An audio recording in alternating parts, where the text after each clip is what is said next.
அனைவருக்கும் வணக்கம்.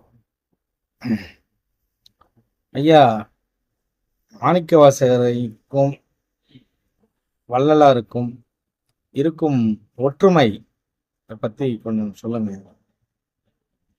வள்ளலார் மாணிக்கவாசகரை ஒரு குருவா எடுத்துக்கிறாரு. ஆகவே இந்த ஒற்றுமையை பத்தி கொஞ்சம் சொல்லுங்க அப்படின்னு சொல்லி கேட்டிருக்கோம். இப்ப வள்ளலாரும் மாணிக்கவாசகரும் அப்படின்னு பார்த்தீங்கன்னா, முதல்ல நம்ம மாணிக்கவாசகரை பத்தி பார்ப்போம். ஏன் அப்படின்னு கேட்டீங்கன்னா, மாணிக்கவாசகர் தான் முதல்ல அவரோட காலங்கிறது முதன்மையான காலமா இருக்கு. மாணிக்கவாசகர்களோட காலம் எது அப்படின்னு கேட்டீங்கன்னா, மாணிக்கவாசகரோட காலம் 3ஆம் நூற்றாண்டுன்னும் ஒரு சிலர் 9ஆம் நூற்றாண்டுன்னு சொல்றாங்க. இப்ப குன்றக்குடி அடிகளார் அவரெல்லாம் மாணிக்கவாசகரை 3ஆம் நூற்றாண்டில் வாழ்ந்தவர் என்று பதிவு செய்கிறார். ஆனால் அதற்கு பின் வந்தவர்கள், அதற்கு முன் சில பேர் சொல்லியிருக்கிறது என்ன அப்படின்னு கேட்டீங்கன்னா, 9ஆம் நூற்றாண்டில் மாணிக்கவாசகர் வாழ்ந்ததாக கூறியிருக்கிறார். ஆக மொத்தம் எப்படி இருந்தாலும் 1000 வருடங்களுக்கு முன்புதான் அவர் வாழ்ந்திருக்கிறார் என்பது நமக்கு தெளிவாக தெரிகிறது. அவர் அமைச்சராக இருந்தவர். அத மாதிரி அவரை பற்றி கதைகள் எல்லாம் உங்களுக்கு தெரிஞ்சிருக்கும். அதை நம்ம சொல்லணும்னு அவசியம் இல்லை, காலவிரயம்தான். அதனால அவர்களோட கருத்துக்கும் அவரோட பாடலுக்கும் அவரு என்னென்ன சொல்லியிருக்காரு அதை பத்தி நம்ம தெளிவா சொல்ல முற்படுவோம். இப்ப திருவாசகத்துக்கு உருகாதார் உருவாசகரும் கிடையாது அப்படின்னு ஒரு விஷயம் சொல்லுவாங்க. அப்படிதான் இருக்கா அப்படின்னா, என்னை பொறுத்த மட்டிலும் எனக்கு அப்படி தெரியல. ஏன் அப்படின்னு கேட்டீங்கன்னா, அது திருவாசகத்துல திரு மாணிக்கவாசகர் புலம்பல். அதாவது இறைவன் தன்னை முக்தி கொடுக்கல அப்படின்றதுனால மாணிக்கவாசகர் ஏன் முக்தி கொடுக்கல, எனக்கு நான் எந்த தவறும் செய்தவன் இல்லையே, நான் இப்படி வாழ்ந்தேன் அப்படி வாழ்ந்தேன், நான் இந்த தவறு செய்யல அந்த தவறு செய்யல, நீ எப்ப என்ன ஆட்கொள்ளுவ, இப்படி புலம்புனதுதான் அந்த திருவாசகத்துல அதிகம். புலம்பல்கள் இதுதான் திருவாசகத்துல அதிகமா இருக்கு. ஏன் இந்த புலம்பல்கள், என்ன காரணம் அப்படின்னு கேட்டீங்கன்னா, அவருக்கு இந்த ஜென்மத்திலேயே முக்தி அடையணுங்கிற அவா. ஏன் அந்த அவா அப்படின்னா, எல்லாருக்குமே அந்த ஆசை இருக்கும். இந்த ஜென்மத்திலே தன்னோட வாழ்க்கைய வேணாம் அப்படின்னு சொல்லி முடிவு பண்றவங்க, இந்த உலகங்கிறது ரொம்ப பாரமா இருக்கு, இங்க இருக்கிற மனிதர்கள் ரொம்ப மோசமான மனிதர்களா இருக்காங்க அப்படின்றக்குள்ள அவங்க என்ன பண்றாங்க, பிறப்பறுக்க நினைக்கிறாங்க. முக்தி அடையணும், மனிதனோட கடைசி நிலை எது, முக்தி தானே, அந்த நிலையை அடையணும் அப்படின்னு சொல்லிட்டு அவங்க விருப்பப்படுறாங்க. இறைவனடி சேரணும் அப்படின்னு சொல்லிட்டு அவங்க விருப்பப்படுறாங்க.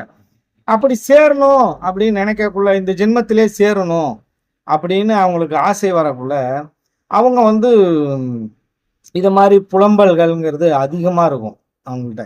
ஏன் அதிகமா இருக்கும் அப்படின்னு கேட்டீங்கன்னா, இந்த ஜென்மத்திலே நமக்கு கிடைச்சாகணும் அப்படின்னா, நான் தப்பு பண்ணேன், நான் ஒன்றும் தப்பு பண்ணவே இல்லையே அப்படின்னு சொல்லிட்டு நிறைய விஷயங்கள் அதுல சொல்லுவாரு. நல்லோர் மனதை கெடுத்தேனா அப்படின்னு சொல்லிட்டு நிறைய விஷயங்கள் சொல்லுவாரு. விதவையோட மனசை கெடுத்தேனா, இப்படி நிறைய விஷயங்கள் அதுல புலம்புவாரு. இப்படிலாம் எதுவுமே நான் செய்யவே இல்லையே, அப்படி செய்யாத இருக்கும்போது என்ன நீங்க ஏன் இன்னும் ஆட்கொள்ளல அப்படின்னு சொல்லிட்டு இறைவன்கிட்ட ரொம்ப புலம்புவாரு. இதுதான் திருவாசகம். இப்ப நான் ஏன் அந்த புலம்பல்கள் வேணாம் அப்படின்னு சொல்றேன் அப்படின்னா, என்னை பொறுத்த மட்டிலும் நான் என்ன நினைக்கிறேன் அப்படின்னா, எனக்கு தகுதி இருந்தால் நீ என்னை ஆட்கொள்ளு, எனக்கு தகுதி இல்லை நீ ஆட்கொள்ளணும்னு அவசியமே இல்லை. ஏன்னா நான் சரியா வாழுறேன், சரியா வாழும் பட்சத்துல என்னை நீ ஆட்கொண்டே ஆகணும். நீ ஆட்கொள்ளாம எப்படி உன்னால இருக்க முடியும்? இருப்பதற்கான வாய்ப்பே இல்லை. நான் சரியா என்னோட வாழ்க்கை முறையை நான் நடத்திக்கிட்டே இருக்கக்குள்ள, உன்னை அடையறதுக்கான வழிமுறைகள் எல்லாம் நான் செஞ்சுக்கிட்டே இருக்கக்குள்ள, என்ன நீ ஆட்கொள்ளாம எப்படி இருக்க முடியும்? இருக்கிறதுக்கான வாய்ப்பே இல்லை அப்படின்னு ஆழமா சொன்னவர்கள் சித்தர்கள். அவர்கள் எல்லாம் சித்தர்களை வந்து நிறைய மகான்கள், விவேகானந்தர் போல ஆட்கள் எல்லாமே கடும் சித்தர்கள் அப்படின்னு சொல்லுவாங்க. அவர்கள் சித்தர்கள் போலலாம் வாழ முடியாது, அவர்கள் எல்லாம் மிக கடுமையான தவத்தில் ஈடுபடுபவர்கள் அப்படின்னு சொல்லிட்டு வியந்து விவேகானந்தர் பாராட்டுவார். அதே போல நாங்கள் எல்லாம் சித்தர்கள் வழியில் வருபவர்கள். ஆகவே நாங்கள் சரியா நடக்கும் பொழுது இறைவன் நம்மளை வந்து சேர்ந்து அடைந்தே ஆகணும். நீ வரலன்னா நான் வரேன், அப்படி நான் சரியா இருக்கிற பட்சத்துல நீ வந்துரு. இப்ப ரெண்டத்துல எது ஒண்ணுமோ நடக்கலாம், எது ஒண்ணுமோ எது நடந்தாலும் ரெண்டு நிகழ்வும் ஒண்ணுதான் அப்படின்றதுனால அது வந்து நாங்க வந்து தயாரா இருக்கோம். ஒண்ணு நான் வருவேன், இல்லைன்னா நீ வா அப்படின்னு. ஏன்னா நம்ம சீர்படுத்திக்கிட்டு போயிட்டே இருக்கணும்.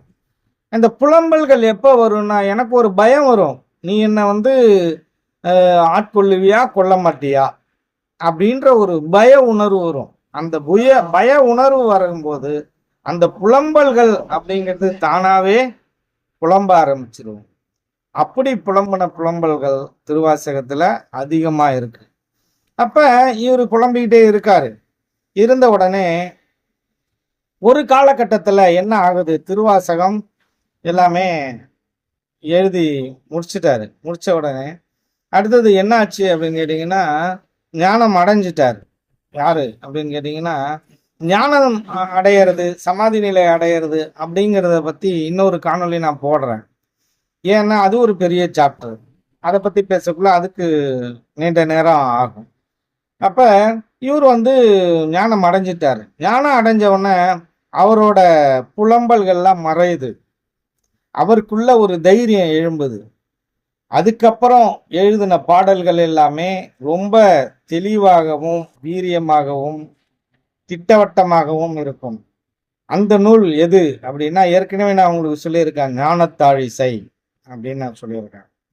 அந்த ஞானத்தாழிசையில மாணிக்கவாசகர் என்ன சொல்லியிருக்காரு அப்படிங்கிறத பற்றியும், 6ஆம் திருமுறையில வள்ளலார் என்ன சொல்லியிருக்காரு அப்படின்றத பற்றியும் தான் இப்போ நம்ம வந்து பார்க்க போறோம். 2 பேருக்கும் உள்ள ஒற்றுமைகள்.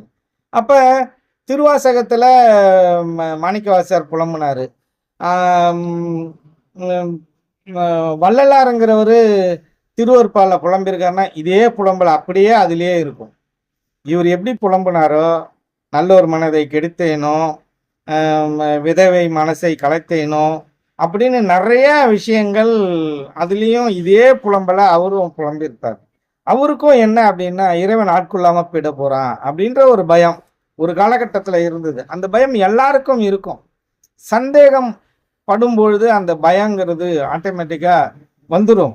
நம்ம ஒரு பொருள் மேல ஆசைப்பட்டுட்டோம்னா அதை எக்காரணத்தை எந்த தந்திரம் செஞ்சாவது அதை அடைந்தே தீருவோம் அப்படிங்கிற விஷயம் ஒன்று இருக்கு இல்லையா? அதே போலதான் அவங்களும் அந்த அடைஞ்சே தீரணுன்ற அந்த இதுல கவனமா இருந்திருக்காரு. அது புலம்பலாகவும் கண்ணீராகவும் அது வந்து வெளிப்பட்டிருக்கு. அப்ப வள்ளலார் என்ன அவரு புலம்பியிருக்காருன்னா, இதே போல அவரும் புலம்பியிருக்காரு. இதே பாடல்களை அவரும் சொல்லியிருக்காரு. திருவாசகமும் திருவற்பாவும் வேறு வேறு அல்ல. இது இரண்டு நூல்களுக்கும் உள்ள கருத்துகள் அத்தனையும் ஒன்றுதான். ஆனால் சொற்கள் எல்லாம் வேறு வேறு. அவர் வேற காலகட்டம், இவர் வேற காலகட்டம். அவர் வேற இனத்தை சேர்ந்தவர், இவர் வேற இனத்தை சேர்ந்தவர். மற்றபடி இவர்கள் எல்லாமே இந்த பாடல்களோட கருத்து எல்லாமே ஒன்றாக தான் உள்ளது. நீங்க தெளிவா தெரிஞ்சுக்கணும். ஆனால் திருவாசகத்தை மட்டும் தூக்கி பிடித்துக் கொள்கிறார்கள். திருவற்பாவை அதிகபட்சமாக தூக்கி பிடிப்பதில்லை. என்ன காரணம் என்றால், மாணிக்க வாசகர் எழுதிய ஞானத்தாழிசை என்ற நூலை யாருக்குமே தெரியல. அந்த நூலை நீங்க தெளிவாக படிக்கணும். அந்த நூலை நீங்க தெளிவா படிச்சீங்கன்னால் திருவற்பாவை பற்றியும் வள்ளலாரை பற்றியும் இவர்களுக்கு 2 பேருக்கும் உள்ள ஒற்றுமையை பற்றியும் நீங்க தெளிவாக தெரிந்து கொள்ள முடியும். இப்ப 2 பேரும் எங்க ஒத்து போறாங்க அப்படின்னு கேட்டீங்கன்னா, இதே போல 6ஆம் திருமுறையில அவர் மாறுபடுறாரு. ஞானத்தை பத்தி பேசுறார். 6ஆம் திருமுறைக்கு அப்புறம் அவருக்கு ஒரு ஞானம் வந்ததுக்கு அப்புறம் அவருக்கு ஒரு தெம்பு வந்துடுது. அதுக்கப்புறம் பாடிய பாடல்கள் எல்லாம் ஈரமிக்க பாடல்கள் எல்லாமே மிக தைரியமான பாடல்கள். அப்ப அதுக்கு முன்னாடிதான் புலம்பல்கள் எல்லாமே சிறு தெய்வத்தை பத்தி பேசுற எல்லா விஷயமும் அப்பதான் நடந்தது. இப்ப 2 பேருக்கும் உள்ள ஒற்றுமைகள் என்ன அப்படின்னு கேட்டீங்கன்னா, ஞானத்தாழிசில என்ன சொல்லியிருக்காரோ அதேதான் திருவருட்பா 6ஆம் திருமுறையிலையும் இவர் சொல்லியிருக்கார். 2 பேருமே ஒரே அதாவது ரெட்டை பிறவிகள் மாதிரி. 2 பேரும் வேற வேற சொல்லவே இல்லை. 2 பேருமே ஒரே கருத்து, வார்த்தை தான் வெவ்வேறு. இப்ப ஜாதி சமய எல்லாத்தையும் ஞானத்தாழிசையில அவர் சாடி இருக்காரு. ஜாதியும் கிடையாது, மதமும் கிடையாது, ஒன்றும் கிடையாது, எதுவுமே இல்லாம ஞானம் அடையலாம் அப்படின்னு அவரும் சொல்லியிருக்காரு. இவரும் வள்ளலாரும் ஜாதி சமய பேதங்களை என்ன பண்ணியிருக்காரு? எதிர்த்து இருக்காரு. 2 பேருமே எதிர்த்து இருக்காங்க. மாணிக்கவாசகர் சொல்றாரு, சுழிமுனை நாடியில் ஏறி மேலே வந்தால் இறைவனை தரிசிக்கலாம், சிற்றம்பலத்தில் இறைவனை தரிசிக்கலாம் அப்படின்னு சொல்லிட்டு தன்னோட முதல் பாடல்லே ஞானத்தாழிசையில சொல்லியிருக்காரு. அதே போலவே வள்ளலாரும் எல்லாம் செயல்கூடும் எண்ணானை அம்பலத்தில் எல்லாம் வல்லான் தன்னை ஏற்று அப்படின்னு அவரு ஒரு பாட்டை சொல்லியிருக்காரு. அதுக்கு என்ன அர்த்தம்னா, சுழிமுனை நாடியில் எல்லாம் வல்லான் தன்னை சிற்றம்பலத்தில் யார் ஏற்றுறாங்களோ அந்த சிற்றம்பலத்தில் இறைவன் இருக்கிறா, அவரை தரிசிக்கலாம். இந்த 2 பாடலோட கருத்து ஒண்ணுதான். அப்ப 2 பேருமே ஒரே கருத்தை தான் சொல்றாங்க. இது எப்படி அப்படின்னா யோகத்தின் மூலயமா சொல்றாங்க. யோகங்கள் பல விதமா இருக்கு. அதை பத்தினா நான் தெளிவு சொல்லணும்னா அதுக்கும் ஒரு நீண்ட நேரம் ஆகும். நீங்க நினைக்கிற யோகம்லாம் இல்லை. யோகம்னா நீங்க யோகா பண்றது, கையை அசைக்கிறது, காலை அசைக்கிறது, யோகத்தில் பல விதம் இருக்கு. அதுதான் தெளிவா நம்ம யோகா வகுப்புல பார்ப்போம். அப்ப 2வது ஒரு விஷயத்த சொல்றாரு. என்ன அப்படின்னா, நீங்க ஆச்சாரமா இருந்தாலும் சரி, ஆச்சாரம் இல்லாம இருந்தாலும் சரி, பட்டை போட்டுக்கிட்டாலும் சரி, பட்டை போடாம இருந்தாலும் சரி, நீங்க நேர்மையாகவும் உண்மையாகவும் இறைவனிடம் நேசத்தோடு இருந்தால் கண்டிப்பா ஞானம் உங்களை அடையும். எப்படி என்றால் யோகத்தின் வழியாக அப்படின்னு சொல்றாரு. முதல்ல ஃபர்ஸ்ட்லயே சொல்லிட்டாரு. எப்படி அப்படின்னா யோகத்தின் வழியா அடையலாம் அப்படின்னு சொல்லிட்டாரு. 2வது, நீங்க பட்டை போட்டாலும் போடலனாலும், ஆச்சாரமா இருந்தாலும் இல்லைனாலும், எப்படி வேணுமோ அந்த ஞானத்தை அடையலாம். இதை 2 பேருமே ஒத்துக்கிறாங்க. சிறு தெய்வ வழிபாடுகள் அத்தனையும் உங்களை மேல்நிலைக்கு கொண்டு செல்லாது அப்படின்னு வள்ளலார் சொல்லியிருக்காரு. அவர் என்ன சொல்றாரு அப்படின்னா, நீங்க சின்ன பிள்ளையில இந்த ஜகடையெல்லாம் வச்சுட்டு குழந்தைங்க விளாடுற மாதிரி நீங்க தேரை இழுத்துக்கிட்டு அந்த ஜகடையெல்லாம் சாமியெல்லாம் தூக்கிக்கிட்டு இந்த சின்ன குழந்தைங்க விளாடுற மாதிரி விளாடுறீங்க. இந்த சிறு தெய்வ வழிபாடுகள் எல்லாமே உங்களை மேலே இருக்கிற அந்த இறை நிலை இருக்கு இல்லையா, அருட்பெருஞ்சோதி அவர்கிட்ட கொண்டு போகாது அப்படின்னு சொல்றாரு. இதே விஷயத்தை தான் மாணிக்க வாசகரும் சொல்றாரு. ஜாதி சமயம் வேணாம் அப்படின்னு சொல்றாரு. உருவ வழிபாடு வேணான்னு சொல்றாரு. உருவமும் வேண்டாம், அருவமும் வேண்டாம். எதுல இருக்கு அப்படின்னா ஞானத்தாழிசை நூலை வாங்கி தெளிவா படிச்சு பாருங்க, அதுல இருக்கு. நீங்க ஞானத்தாழிசைன்ற நூலை தான் உலகம் ஃபுல்லா பரப்பணும்.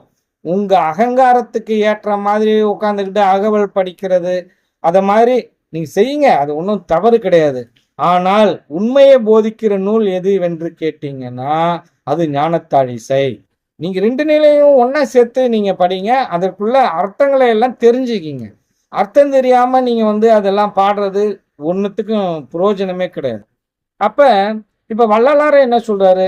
அருவமும் கிடையாது, உருவமும் கிடையாது, எதுவும் கிடையாது அப்படின்ற மாதிரி வள்ளலாரும் சொல்றாரு, மாணிக்க வாசகரும் சொல்றாரு. இவங்க 2 பேரோட கருத்துக்களுமே இந்த ஞான நிலையில 2 பேருக்குமே 6ஆம் திருமுறையிலும் ஞானத்தாழிசையிலையும் ஒன்றாகவே இருக்கு. இத்தோடு இந்த காணொலியை நான் முடிக்கிறேன். காரணம் என்னன்னு கேட்டீங்களா, நேரம் கருதி இந்த காணொலியை முடிக்கிறேன். 2 பேருக்கும் ஒற்றுமை உள்ள நிறைய விஷயங்கள் இருக்கு. அதை நம்ம இன்னொரு காணொலியில பார்ட் 2 அப்படிங்கிறதுல நான் போடுறேன். நன்றி, வணக்கம்.